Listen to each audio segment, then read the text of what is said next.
be willing to fail and be willing to fail fast, because the faster you do it, the quicker you learn. Yes. And then along the way, just really commit to yourself, be your own best friend. And, that sounds very woo, but really don't be mean to yourself. There really is no point. And it makes it much more fun if you can like yourself at the same time. It's the Health in the Real World podcast. It's time to start the show with Chris Janke as your host. Here to give you everything that you need when it comes to fitness strategies. We keep it simple and easy. It's your roadmap to get healthy. You don't need equipment and you don't need a gym. Just the right strategies to get you fit and trim. The Health in the Real World podcast is sponsored by... When I was just 14 years old, I threw out my back. When I was 24 years old, I began to learn about simple, gentle exercises and stretches that could systematically restore movement when your back pain is being caused by sedentary lifestyle. 4 workouts to ease muscle tension and develop core strength. Workout number 1 is the easiest. Workout number 4 is the hardest. You systematically progress yourself through this. This book has been amazing for so many people. I've gotten so much feedback about it, about how it has literally just changed people's lives. This is the book to get. Check it out. It's on Amazon. Help, I threw out my back. Hello and welcome to Health in the Real World. I'm Chris Janke and I'm joined today by Anna Charles. Anna is a life coach who helps highly functioning people achieve permanent freedom around alcohol. And she helps them stop over drinking in 90 days, whether they want to just drink less or quit entirely without missing out on their life. Anna, thank you so much for joining me and welcome. It's a pleasure. Thanks, Chris, for having me. Absolutely. Absolutely. Fill in any gaps, go deeper on your bio, who you are, how you wound up here and who you help. Sure. Yeah, so I was, for many, many years, I'm sort of late to coaching. I've been coaching for the last 2 or 3 years. And for many years, I was in the corporate world. I had the big corporate job, lots of promotions. Then I, ran my own small company and everything. And I was very used to achieving my goals. So I set a goal and I'd achieve it. I had a lifelong goal to write a novel. I wrote a novel and published it. It was really cool. And yet throughout, there was the drinking, right? So I never identified as an alcoholic. It was never something I could go weeks or days without drinking. And yet it was kind of always there. There was always this pull to have a glass of wine when I had a bad day, have a glass of wine when I was bored. And it was kind of like, this is really frustrating and I don't understand it. And I looked around and there were many people like me as well, many other, typically women who are in this situation where you kind of feel like you're drinking on automatic pilot. And I kind of got really frustrated with this and made it a goal. I said, I've just got to figure this out. And again, I didn't have a rock bottom moment. I had a perfectly good life, but I decided that I was just going to unpick this habit and figure it out once and for all. So I had freedom, which is now what I offer my clients. And, to start with, I actually wanted to drink. I said, I want to be able to drink a glass or 2 of wine. I want to have a Pimm's on a sunny day. But it got to the point where I just basically actually overachieved my goal, lost all desire. And now I just frankly really don't drink at all. I don't call myself sober. I'll drink if I want to, but that really doesn't happen. And so I now help other people go from, who have that story, achieve that transformation. So for you, instead of just focusing on the behavior of drinking, you've sort of gone deeper and dealt with the desire to even drink in the first place. That's right. Because I realized that it's really just something because, alcohol gives us such a buzz and it's such a big reward to the system. And I like to say to people, I like to eat bananas. I really like bananas and I can eat 1 banana, love it. I can eat 2 bananas. Couldn't eat 3 bananas, and yet I could quite happily drink 3, 4, 5 glasses of wine. And that's because the dopamine and the response we have is so strong that we just want more. And it's a case of, I learned by unpicking that desire, then it becomes easy because you just don't want it. So let's dive into that. I'm fascinated by that, like unpicking that desire. What are the components of that? How do you do that?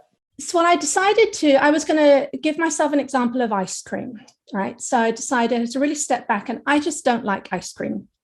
I don't eat it, never have really liked it. I've tried over the years, I've tried to like it, don't like it. So if you don't like something, it's really easy to not want it. So I decided that was what I was going to do.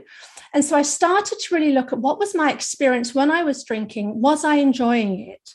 Really what was going on? What was driving me to have this experience? And it was when I was at certain points of the day, because I wasn't desiring it at breakfast. I didn't want it at 10 in the morning. I didn't want it at 11 in the morning. I didn't want it at lunchtime unless it was on a Sunday. So I was gathering all these clues as to what was going on, so that when it was happening, I'd say, so in those moments when I then do desire it, what am I thinking? What am I feeling? Who am I with?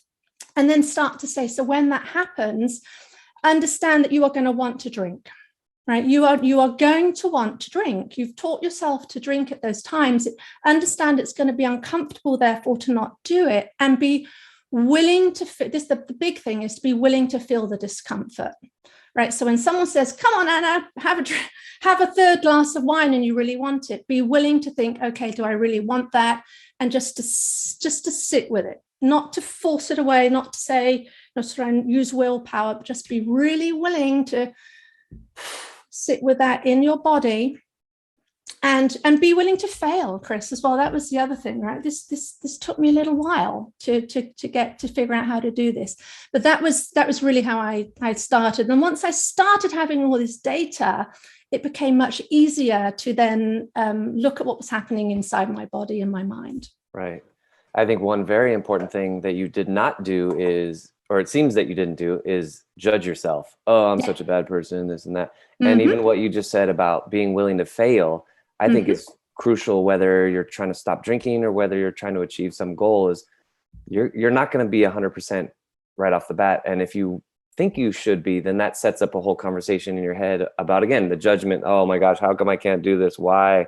Right? Absolutely. And it's funny because we've talked about this, that when it's a life skill, we kind of expect ourselves to be able to do this, right? This is drinking. I mean, I should know how to do this. I mean, this isn't rocket science. We understand that even, and what I say to people is, think of something that you do really, really well, right? So a lot of people drive, and they probably drive really well. They drive safely. They know the rules of the road. They can park, they can stop, all those things. And yet there are days when I just can't park to save my life. I can try and go into my space 6 times, but I don't say, oh my God, what are you doing? Go back to school. Here's the accelerator, here's the brake. Don't you're a total screw up. And yet when it's these other things, that's what we do. And so, yeah, please don't do it. Just think of other things that you learn. It's a skill. It's just a skill to learn. Right. And if you've grown up, or you grow up watching your parents drink, and you go to college and you start drinking, and then it's a skill that you've or a habit that you've conditioned yourself. Yeah. And if you do want to stop or minimize, I do like how you come at it from that direction. It's not like, I'm never drinking again. No. Oh, tell somebody who has 3 drinks a day that they're never going to drink again. That's a hard sell. Yeah. But it's very controllable. It's very achievable, I think, the way that you do it. Exactly. And I think that's another reason for not having the judgment around it, because because people do say, gosh, I feel like I'm drinking against my will, and as long as I feel I have that control, it's good. And I will say as well, Chris, that one of the things that you do see happen when you embark on this, so as other people's opinions, they are very quick to tell you, because it struck me as most amusing, almost in retrospect, or at the time it wasn't, that when you say, for instance, I've got friends who've given up smoking, and say, that's bravo, good on you. You go into a bar and you say, I'm actually trying to cut back. What? You've got a problem. You didn't tell me you're an alcoholic. You're going to be so boring. All these things, and then you're. So I advise you, don't pile that on yourself. That's up to those other people, right? They can judge, they can think what they like, but it is very curious, and that keeps a lot of people drinking for far longer, thinking maybe they have a much bigger problem when they really know they don't. So yeah, it's just be aware. This is just something you've conditioned yourself to. It's something you've taught yourself. You're just really good at it. And you Right. can get really good at not doing it too. Right. And and that's a good point. It's less about the alcohol or like the alcoholism, and it's more about just like the social situation, and literally everybody drinks. It's like everybody breathes, everybody drinks, right? It's like, it is. It's curious. We just have this society. I mean, you go around, just look in any shop, you know, the greetings cards, the fridge magnets, the t-shirts, the aprons, go turn the TV on, the film. Everybody is drinking. Yeah. You know, the little bottle of rum, tequila, vodka, take your pick, or the little wine bottles, even at the counter at the convenience store, the gas station. It is everywhere. Yeah. Yeah, the cinemas, they'll pour it to you in halftime throughout the films. Yeah, you got to keep you all liquored up. It's funny. Just a couple of weeks ago, I was at a party, and I've never had an alcohol issue, and saying no. And there was like 12 years where I didn't drink at all, and it wasn't consciously. I just stopped. I'm like, I just have no desire. So at this party, I think I had maybe had a couple, maybe 2-3 beers, and it was getting toward the end of the night. And there was a guy that was there, and he definitely had a lot more than 2 or 3. And he was the pusher. There's always the pusher, right? There's always the pusher. And I didn't know this guy. He also didn't speak English, and my Spanish is decent, but it's really not that good. But anyway, he was pushing, and I was just laughing. I was laughing at the how much his, I don't know, happiness or how much fun he was having was related to how much I was drinking. And so I was drinking Corona. I had maybe an inch down. So I had almost a full beer left, and he gives me another one. And I was like, no, I'm like, I have a beer. Yo tengo una Corona. So like, and people, I know people who say that I go to a bar and I was really, really good, I said no to drink, and then they bought me one anyway. It's funny, right? Yeah. And then they said, and then I felt really ungrateful because it's kind of sitting there, and it's kind of like being strong-armed into being the drinking buddy of the person who wants to carry on. As right. There's so much of this. One of my really good friends, I've known him since 7th grade. He's the pusher. And we don't see each other too often now, but he was at my bachelor party 12 years ago, and there were only 7 of us guys, and we were in a log cabin in the woods just gonna have fun. Yeah. And he brought so much alcohol. I was like, what? So he had, I think there were like 8 or 9 handles of vodka, and I'm thinking, okay, there's no way each of us is gonna drink like 50 ounces of vodka. So I when he went outside with a couple of other guys, and I hid a bunch of that vodka in the attic. I don't know if he even knows that yet. I hid like half the alcohol in the attic because I'm like, there's no way. We're not going to kill each other. Like, let's just. So it's funny. Like we are up against a lot, bringing it back to kind of what you do. We're up against a lot socially. And so are there any tricks, like somebody who wants to stop drinking but doesn't want to make it a big deal? I'm not an alcoholic, it's not a big deal, I just want to maybe drink once a week. What does that person do? So I think the way I would suggest people start, because again, what they need to remember is they're in a habit cycle where they're going to automatically go into that habit cycle whether they want to or not. It's like cleaning your teeth and so on. So the first thing really is to become just conscious, sort of watch yourself, right? And it might take a few days until you're at the point where you can catch yourself before you have the drink. But really just start to notice. So what are my patterns? Write them out. It is when I come home, and it is at 6, and it is in this situation, it's in this situation. So that when you're next coming up to that scenario, you can say, aha, right? Now my brain is going to want to go into the no, we're going to drink alcohol scenario. Just be aware of that. And choose how you want to approach it. Choose how you want. Are you going to instead have a glass of water first? Are you going to intersperse? Just have a plan. Have a plan that it's going to happen. Have a plan that it's going to be uncomfortable. Because lots of people say, like, I decided at 8 this morning, and now boom, it's just so hard. So expect it to be hard. Be conscious and have a plan. And that's where I would really start. And there's many more techniques and things that we can do, but that keeps it simple. Just bring it to a conscious decision making thing that you have going on. And then once you make it conscious, I would imagine like somebody who, let's say, goes and has drinks with their coworkers every day after school, do you maybe start telling the bartender like, hey, just be a little light, pour a little light, or, you know, like lots of soda and just a tiny bit of scotch? Or you can do those things. Or I mean, I you know, it's that's certainly one way. I mean, I would certainly have said I would intersperse, so have less of it, slow it down a little bit, but then also decide, and don't go from drinking. So if you have drinks every day and you drink 3 glasses of wine every day, don't try to drink nothing, or don't try to drink half a glass.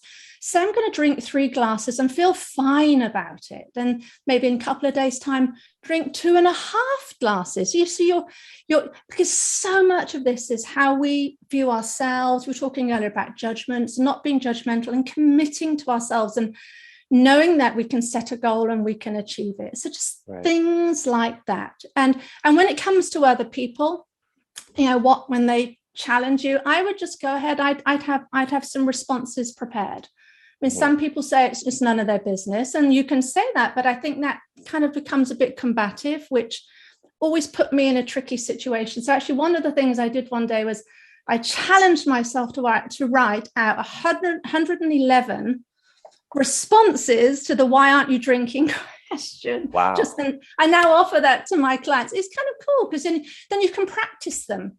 Right. Practice them in the mirror before you go out. I don't feel like it, or, you know, I'm just having a challenge to myself, or whatever it is. And some people say they should lie, you know, say you're drink driving when you're not. It's up to you, but just be prepared, and just, again, be prepared. That really is a good way, because then you will not be feeling out of sorts, right? You'll have expected the challenge, and you'll be armed for the challenge. What I did to kind of start those 12 or so years where I didn't drink, again, it wasn't, I didn't go into it saying, I'm not going to drink for 12 years. And I think that was the key. There was one day where someone said, hey, have a tequila shot. And I was like, I don't really feel like it today. No, thanks. And I was only saying no to that one shot, not to the next decade of my life. And then it got easier and easier and then I'd have 1 glass of wine. But then I'd say, no, thanks. And I think there's something that's very powerful about that. You're not going cold turkey line in the sand right now for the rest of my life. And you can give yourself a little bit of leeway and say, you know, maybe over the next 3 months, 6 months, I'll just gradually start cutting the quantity down and just see how I feel. Right. Yeah, exactly. And that's why I always say that I would never say I'm sober or teach. I don't like these labels. I just, you know, for some people it helps. Doesn't help, doesn't work for me, because I always want the option, because then I'm not feeling that I'm kind of holding myself, because it's easy to not do it when you don't want it. So you don't feel you need to label yourself, and I'm never holding myself back from this dreadful temptation, because it's like ice cream now. I just don't want it. Right. It's like ice cream now. Exactly. Yeah. That's a good analogy. So Anna, I want to give you a chance. We're going to go really big picture. The way I like to end every episode is you are speaking in front of a university about how they can get the most out of their lives, kind of a motivational speech. You can go very big. You can go whatever direction you want to go. What would you tell people in that situation?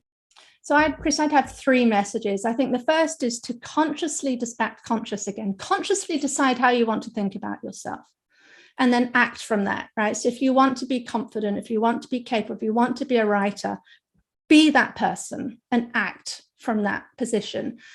Be willing to fail. I said this earlier, and I think this goes against the teaching of a lot of schools and universities. It's all about getting the top grades. Be willing to fail, and be willing to fail fast, because the faster you do it, the quicker you learn.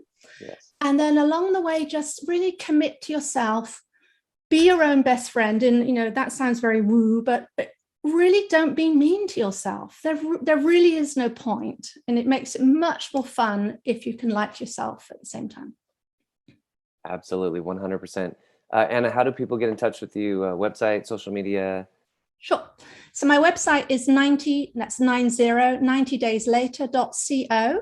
My email is Anna, ANNA, @90dayslater.co. And I'm on Instagram at, you guessed it, 90dayslater.co. Nice. I like that. 90 days later. That's a great time frame that people can sort of wrap their mind around. It's very achievable, right? Exactly. Nice. Achieve it, and then you can practice it and be done with it. Right. Absolutely. Well, again, thank you everyone for watching Health in the Real World. I'm Chris Janke, joined by Anna Charles today. And Anna, thank you so much for joining me today as well. Thank you. It was a pleasure. Thanks for listening to the Health in the Real World show. Make sure to like and subscribe and comment down below. Visit mycorebalance.com to learn more.